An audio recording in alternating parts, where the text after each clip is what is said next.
پښتونخوا کې د منظور پښتین په امر د امن پاڅونونه د ګل خان پولیسو غلامي او د پښتین تازه بیان د ځان د ورکولو په اړه جزئیات هم دلته وګورئ او چینل هم سبسکرایب کړئ.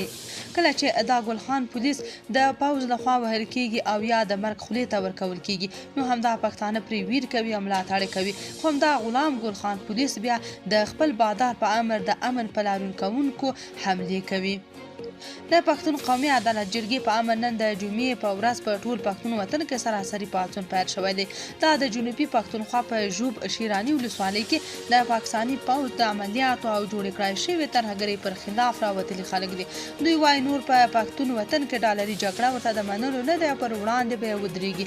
په یو شمېر سیمو کې لارون کوونکي هم نیول شوي دي. د پی ټي ایم یو مشر حنیف پښتین لیکلي د وخت د بانو غلام پولیسو له لوري د بانو امن پاڅون باندې کریک ډاون ترسره شو چې لسګونه د یاد غورځنګ غړي نیولي. یاد دې وي چې پښتونخوا کې د تحریک انصاف حکومت دی کوم چې ځانونه انقلابیان ګڼي خو خپل د پولیسو مخه نه نیسي. بلخوا پښتین وایي د پښتونخوا ګوندونو د شا لخوا پر موږ ګزار وکړ. د پښتون ژغورنې غورځنګ مشر منظور پښتین په خپل تازه مرکه کې ویلي چې د 18 د اکتوبر په جرګه کې چې کومې پریکړې شوې وي او داخلي تنظیمونو ورسره موافقه کړې وه، خو د دې تر شا دغه تنظیمونو ورسپاڼو ته ویلي و چې موږ نه یو موافق او خپل د بادار خوشحالۍ لپاره د یاد جرګې د پریکړو ملاتړ په شا شول.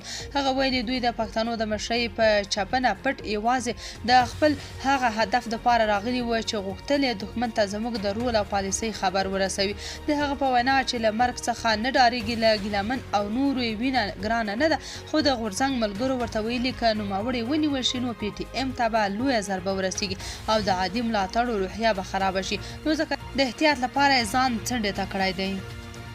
تاسو په دې اړه څه نظر لرئ؟ کمنټ کې شریک او چینل هم سبسکرایب کړئ.